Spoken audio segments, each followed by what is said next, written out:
Magandang buhay mga kachaupan. It's me again, Bernard de Sola Galieto, and welcome to my vlog.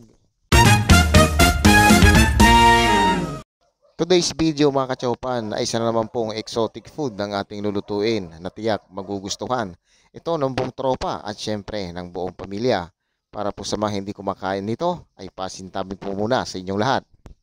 At kung bago ka lang kachaupan sa aking channel ay huwag mong kalimutang i-like, share at mag-comment ka na rin para malaman ko kachaupan kung hanggang saan na nakakarating ang aking mga video.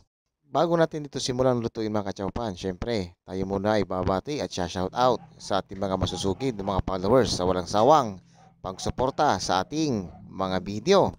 Walang sawang pasasalamat po sa inyong lahat mga kachaupan. Sana'y huwag kayong magsawang manood ng aking mga video. Kaya tara, simulan na nating lutuin ito. 3 pirasong malinis at sariwang mga hito. Lagyan natin ng palaman sa loob.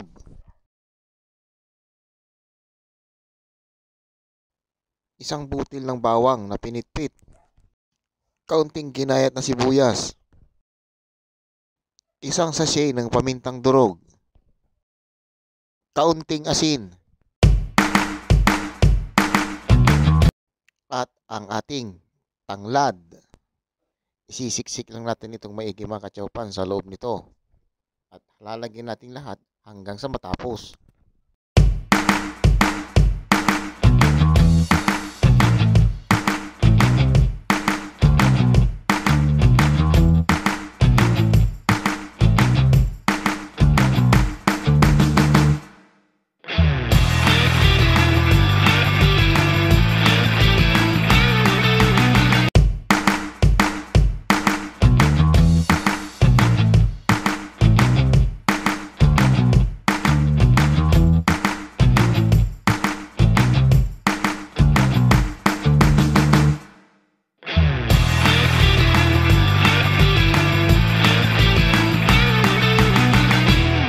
Pagkatapos natin lagyan lahat ng palaman mga kachaupan, ay atin nang ihahanda ang pantusok.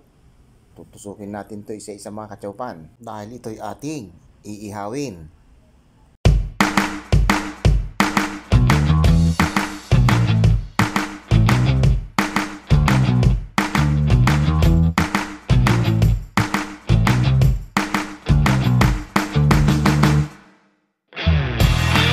Pagkatapos natin itong tusukin isa-isa mga kachaupan ay atin naman itong bubudburan ng asin upang magkalasa ang ating hito.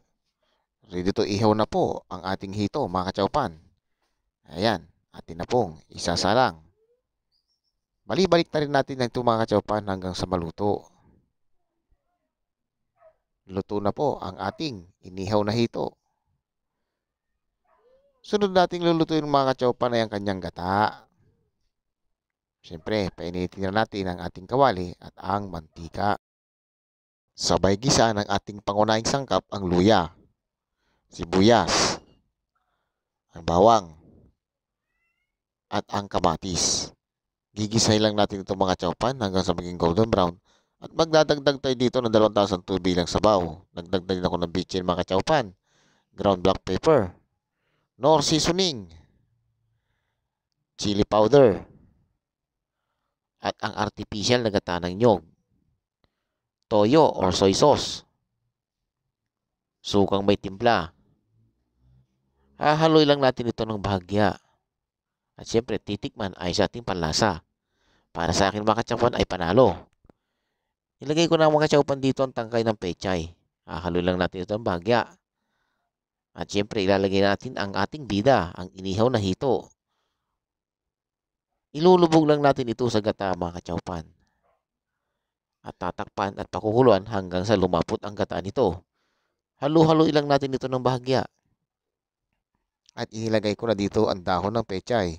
Ilulubog lang natin ito sa kanyang sabaw mga kachaupan para mabilis maluto. Siyempre hahalo-haloy lang natin ng kaunti. At tatakpan lang natin ng mga 1 minuto. Ready to serve na po ito mga kachaupan.